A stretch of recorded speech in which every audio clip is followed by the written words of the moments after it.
మా మీడియా మిత్రులు నేను 2009లో మా బ్యానర్ స్టార్ట్ చేసిన కాడి నుంచి ఇది ఆల్మోస్ట్ 15 ఇయర్స్ అయింది. మా అందరికీ సపోర్ట్ ఇచ్చి మా సినిమాలని ప్రమోట్ చేసినందుకు చాలా కృతజ్ఞతలు. ఫస్ట్ ముగ్గురు హీరోలు అనేప్పటికీ నాకును మా డైరెక్టర్ గారు కొంచెం టెన్షన్ వచ్చింది. ఈ ముగ్గురు హీరోలతో మనం మేనేజ్ చేయాలి ఎలాగంటే, కానీ మేనేజ్ అవసరం లేకుండా వాళ్ళంతా వాళ్ళే మేనేజ్ చేసుకున్నారు. సో వాళ్ళ ముగ్గురు యాక్చువల్లీ ఆ సినిమాలో అలా బ్రదర్స్ లాగో అలాగే ఈ సినిమాలో కూడా అలాగే బయట కూడాను అవుట్ ఆఫ్ దిస్ మూవీ కూడా అలాగే ప్రవర్తించారు. చాలా క్లోజ్గా ఉన్నారు. మాకేమీ ఇబ్బంది లేకుండా చక్కగా అనుకున్న టైంలో సినిమా షూటింగ్ కంప్లీట్ చేశాం. సో మా డైరెక్టర్ గారి సంగతి వస్తే ఆయన ఒక పెర్ఫెక్షనిస్టు. ఆ పెర్ఫెక్షన్ కావాలంటే నాకు ఖర్చు ఎక్కువ అవుతుంది. అయినా సరే ఆ పెర్ఫెక్షన్ తగ్గట్టు ఖర్చు పెట్టి ఇలాంటి సినిమా మనం చేశాము.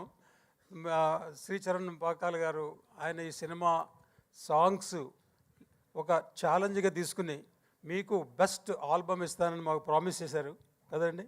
అలాగే ఇచ్చారు. ఒక సాంగ్ అయితే రిలీజ్ చేస్తాం, మీరు అందరూ వినుంటారు. అలాగే ఇంకా నెక్స్ట్ 10 డేస్లో మిగతా సాంగ్స్ కూడా రిలీజ్ చేస్తాం.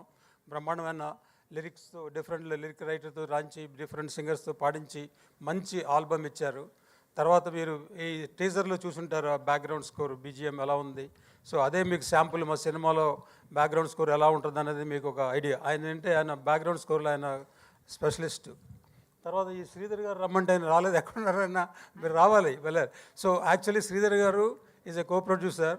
ఆయన ఆల్మోస్ట్ మొత్తం సినిమా బాధ్యత అంతా ఆయన తీసుకుని, నా కుడి భుజం ఎడమ భుజం 2 భుజాలు తెలియదు కానీ మొత్తానికి ఆయనే మొత్తం చాలా హ్యాండిల్ చేశారు.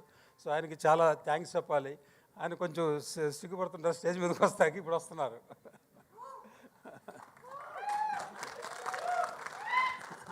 తర్వాత మా ఎడిటరు చోటాకి ప్రసాద్ గారు.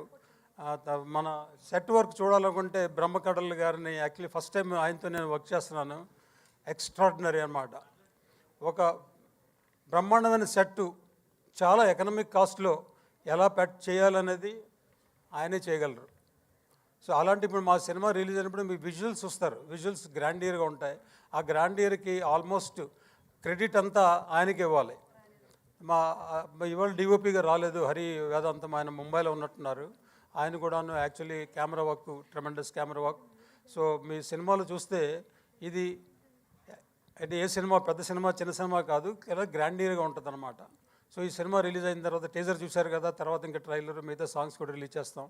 సో అందరూ ఈ సినిమాని సపోర్ట్ చేస్తారని అనుకుంటున్నాను. Thank you very much. Thank you so much Radhamohan garu. And co producer Sridhar గారిని